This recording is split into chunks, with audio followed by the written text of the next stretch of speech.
En la madrugada, cuando el Lota dormía, 30 helicópteros de combate rompieron el silencio de la sierra sinaloense. Omar García Harfuch, secretario de Seguridad, ejecutaba el mayor golpe en la historia contra el narcotráfico mexicano. Se decomisaron 400 kilos de fentanilo en un solo operativo. Harfuch había ordenado un ataque sin precedentes contra uno de los bastiones más fortificados del crimen organizado en México, Elota, Sinaloa.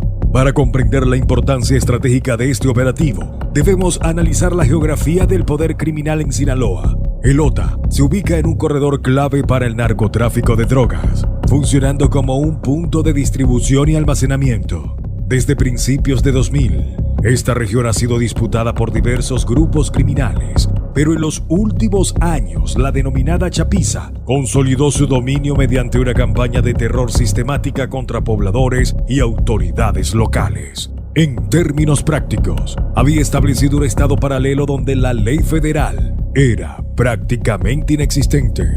La inteligencia militar detectó un cambio en la dinámica operativa del cártel. Semanas antes del ataque, drones de reconocimiento y agentes infiltrados reportaron un movimiento inusual en la sierra de Elota. Concentración masiva de sicarios, arsenal de alto calibre y vehículos blindados tipo táctico. Los analistas de inteligencia concluyeron que la Chapiza preparaba una expansión territorial, posiblemente hacia regiones disputadas con otros grupos criminales.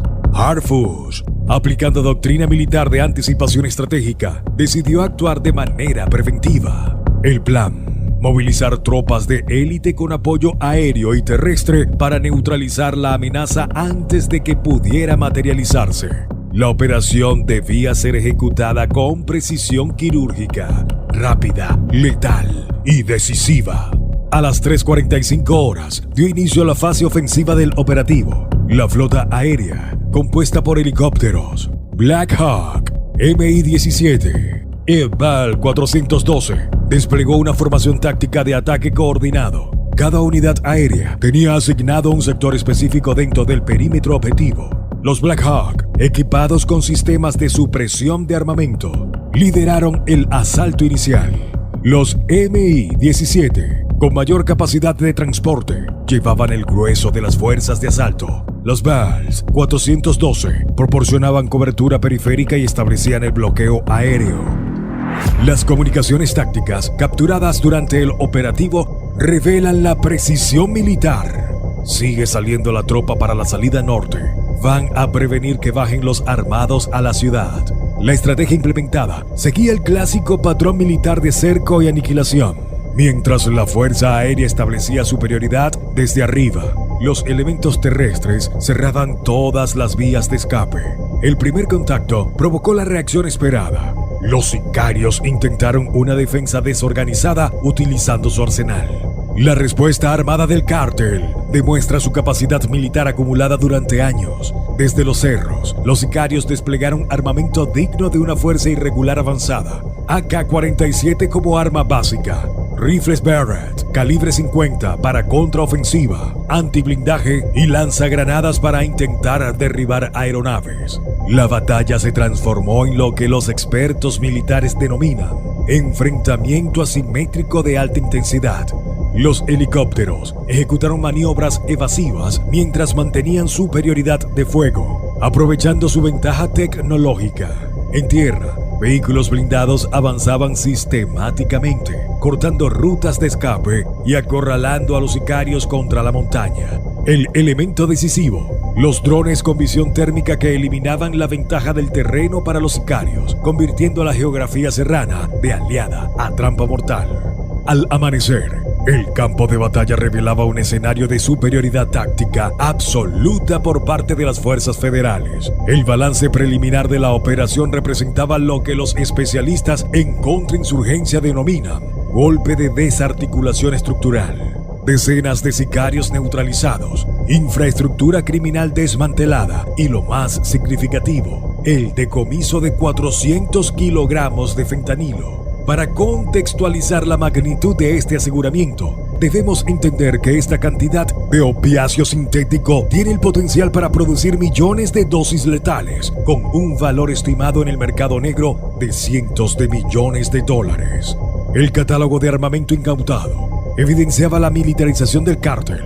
Lanzacohetes de fabricación industrial, rifles Barrett, calibre 50, capaces de penetrar blindaje ligero, fusiles de asalto AK-47, modificados para fuego automático y miles de cartuchos de diversos calibres. Los analistas militares señalan que este arsenal supera en capacidad destructiva al de muchas unidades regulares del ejército, confirmando la teoría de la evolución paramilitar de los cárteles mexicanos durante la última década.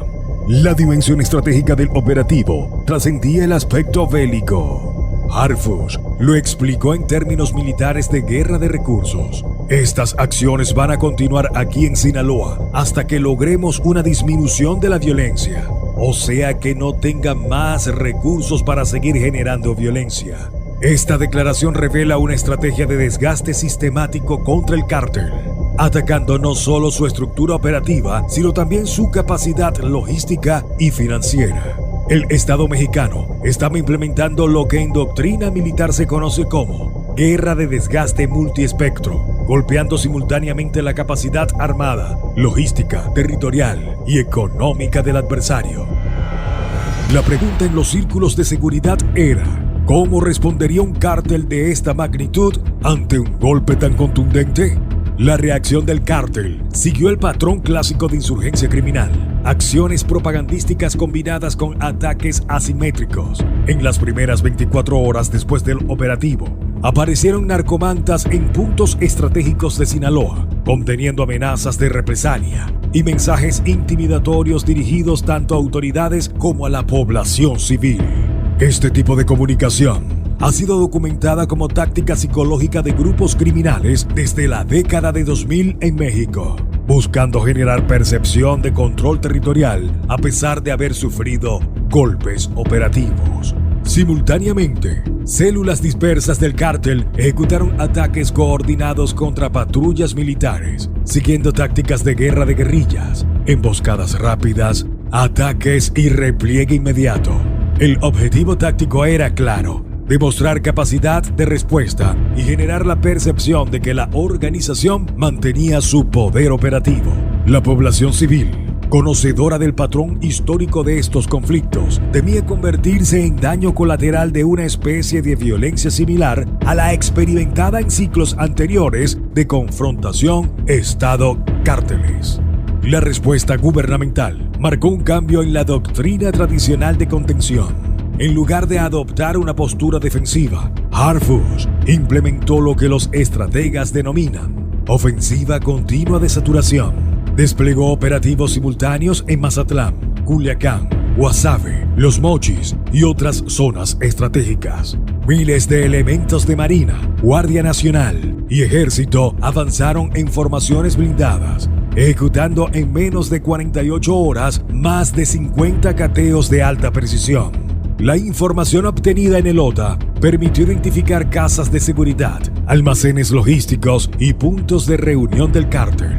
Cuando un grupo de sicarios intentó emboscar a un convoy militar en Culiacán, la respuesta aérea fue inmediata. Helicópteros artillados neutralizaron la amenaza en una operación que duró más de una hora, demostrando la nueva doctrina de respuesta inmediata y contundente.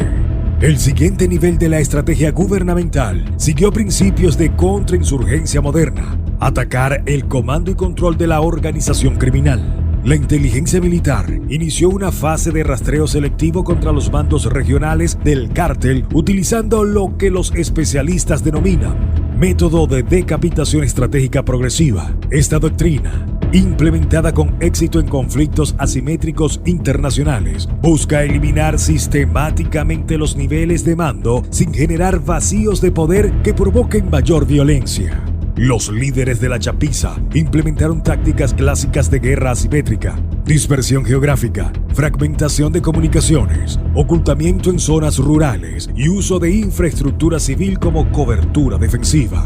El despliegue tecnológico gubernamental representó un salto cualitativo en capacidades de inteligencia. Drones de vigilancia con autonomía superior a 24 horas monitorizaban patrones de movimiento. Sistemas de intercepción espectral capturaban comunicaciones incluso de dispositivos apagados mediante activación remota. Y unidades de análisis de metadatos procesaban en tiempo real patrones de desplazamiento de vehículos y personas. Esta superioridad informativa rompió el principio clásico de ventaja territorial de la insurgencia criminal. Apenas 72 horas, la estructura de mando intermedio del cártel sufrió un golpe crítico que los especialistas califican como daño organizacional irreversible a corto plazo. La captura de El Padrino, operador financiero clave, representó lo que en términos militares se conoce como punto de ruptura logística. Este personaje, activo desde 2015 en la estructura criminal, no solo manejaba los flujos financieros, sino que funcionaba como enlace entre células operativas y la estructura de lavado internacional. Su detención proporcionó inteligencia activa sobre todo el ecosistema económico clandestino del cártel, revelando conexiones con el sistema financiero formal. Harfush, aplicando principios de guerra económica, ordenó una operación sincronizada, congelamiento de más de 300 cuentas bancarias sospechosas, rastreos de transferencias millonarias entre prestanombres y el desmantelamiento de 27 empresas fantasma que operaban como puntos de conversión entre economía ilegal y legal. Los especialistas en seguridad nacional señalan que esta estrategia aplica el principio de asfixia financiera progresiva, atacando simultáneamente los mecanismos de almacenamiento, transferencia y legitimación de capital ilícito. El impacto fue inmediato. En regiones como Culiacán y Mazatlán se documentó un fenómeno de deserción masiva entre operadores de nivel medio, fenómeno catalogado como colapso logístico vertical, cuando la interrupción en la cadena de pagos desmorona la estructura operativa desde arriba. A pesar del debilitamiento estructural, el cártel ejecutó lo que los analistas de insurgencia denominan demostraciones territoriales de presencia, bloqueos simultáneos en 8 carreteras estratégicas, incendio coordinado de 22 vehículos en diferentes municipios y emboscadas tácticas como la ejecutada en Mazatlán contra elementos de la Marina. Esta última reveló un patrón clásico de resistencia simétrica, fuego de cobertura, ataque principal y extracción rápida. Sin embargo, la respuesta gubernamental demostró evolución doctrinaria. Los refuerzos llegaron en menos de 7 minutos, neutralizaron la amenaza y establecieron un perímetro expandido de seguridad, implementando el concepto militar de negociación zonal mediante saturación de fuerza. La declaración pública de Harfush resumía la nueva filosofía nacional de seguridad. No vamos a detenernos hasta devolverle la paz a nuestro país. Este operativo representa un cambio de paradigma en la confrontación Estado-crimen organizado, aplicando por primera vez una estrategia integral de desarticulación multinivel, militar, económica, territorial e informativa. El interrogante que permanece entre especialistas es si estamos presenciando el principio del fin para uno de los cárteles más poderosos en la historia del narcotráfico mexicano o el inicio de una guerra asimétrica de mayor intensidad, sofisticación y alcance territorial que podría redefinir el mapa criminal de todo el país en los próximos años. No olvides suscribirte y activar la campanita de notificaciones para no perderte ninguno de los próximos videos.